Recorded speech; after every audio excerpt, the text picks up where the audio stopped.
First appearing in the Generation 4 games Diamond and Pearl, the physical special split is one of the biggest changes in gameplay that the main series Pokemon games have ever seen. And I, like many others, was a big fan of the change. Everything just made so much more sense, and it really shifted the viability of many different Pokemon from the previous 3 generations. There were a handful of Pokemon in the Generation 3 games in particular that were just not able to perform well in the absence of this mechanic. In this video, I'm going to go over 5 Pokemon from Generation 3 that suffered greatly without the physical special split, as well as 3 that actually benefited from not having it. I should probably also go over what the physical special split is for those of you who don't know. So let's get started.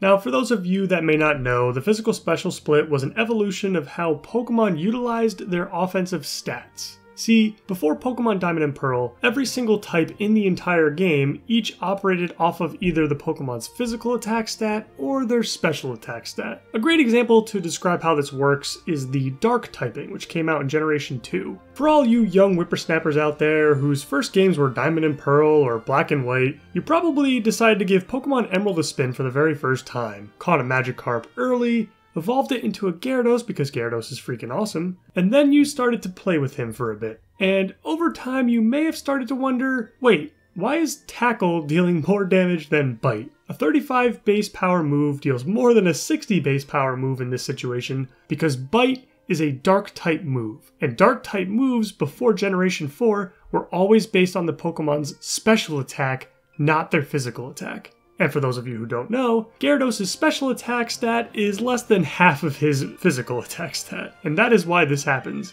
Take a look at this list for how all of the types were categorized before the Generation 4 games. All grass moves were special attacks, all ghost and poison moves were physical attacks, all dragon moves were special attacks, etc. So if you're ever playing a game from Generation 1, 2, or 3, keep this list in mind when you play. So what happened to this dynamic once the physical special split was introduced? Well, Game Freak removed the typing requirement for both attacking stats and just made individual moves either physical or special, simply based on what makes sense for the move. Going back to the Bite example, the act of a Pokemon biting another one is clearly a physical attack, and that makes direct contact with the opposing Pokemon. And to this day, Bite is now considered a physical attack instead of a special one. Now Gyarados can actually use it without hitting like a wet noodle. Another good example would be moves like Fire Punch or Ice Punch, both of which were special attacks before Diamond and Pearl, but since then are now physical attacks, because last time I checked I'm pretty sure punching things is still a physical motion in the real world. And that's pretty much it, although this was no simple change. This dramatically affected many of the Pokemon that existed before the split, some of which would be changed forever.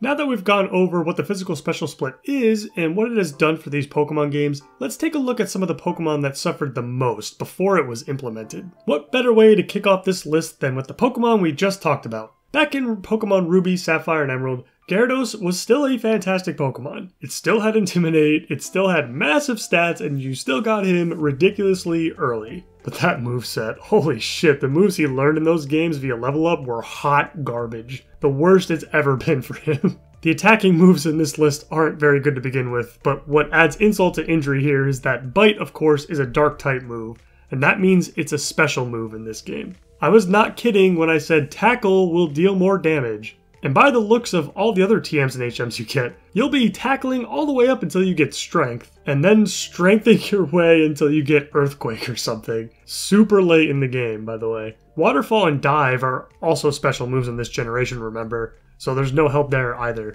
It's also kinda ironic that Gyarados gets Dragon Dance in these games as well, even though it'll be sweeping with Strength unless you give him your Earthquake TM. Again, Gyarados is still a great Pokemon in these games, don't get me wrong. But man, even Gyarados went up a huge level once that physical special split came into play. Buckle up, because the Dark typing is a big reason why a lot of the Pokemon on this list fall short in the earlier generations. Mightyana's plight is quite simple. He's got a good attack stat with a terrible special attack stat. But what are his best moves via level up? Bite and Crunch. Both of which are Dark, both of which are special, and Mightyana suffers greatly from it. With Intimidate being an incredible ability, and Dark being a very solid defensive typing, especially in these games, Mightyana could have been so much better in his own generation if Bite and Crunch were physical attacks. Yet another dark type makes the list. Although, Crawdaunt has some other issues going on as well. Both of his typings are based on special attack, while his physical attack stat is what he really wants to utilize. And other than Vice Grip, which is a normal type move, Crawdaunt doesn't learn a single physical move via level up. While his special attack stat isn't the worst, his physical attack stat is just so much higher, and all of that offensive capability just ends up going to waste. It just feels bad. This is the last dark type, I promise. But it is the one dark type done the absolute dirtiest in Ruby, Sapphire, and Emerald. Now you take one good look at his stat spread and you tell me what you see. Now let's take a look at the level up moves. And now the TMs. This really sucks for a Pokemon that has a really cool design. The only usable physical moves via level up is Slash, and what TMs are you going to give him? Shadow Ball, I guess? Aerial Ace? And that's it, I suppose. Of course, any good dark type moves would have been useless anyway, as they are, for the 17th time, all special before the Generation 4 games. I love Absol, and he's really good, but not without the physical special split. Flygon is also done really dirty in his original generation. Just like the others, he's got a huge attack stat and a lackluster special attack stat. And again, Game Freak decided not to give him any physical moves for him to utilize. I mean, what am I supposed to do with Sand Tomb and Hyper Beam? Unless I teach him the TM for Earthquake, my other option is to wait to evolve Trapinch until level 41 so that he can at least have Dig, which is okay, but not great. And outside of Iron Tail, Flygon's got nothing on the physical side. More stats that just go to waste. Sorry, buddy. You were just born in the wrong game.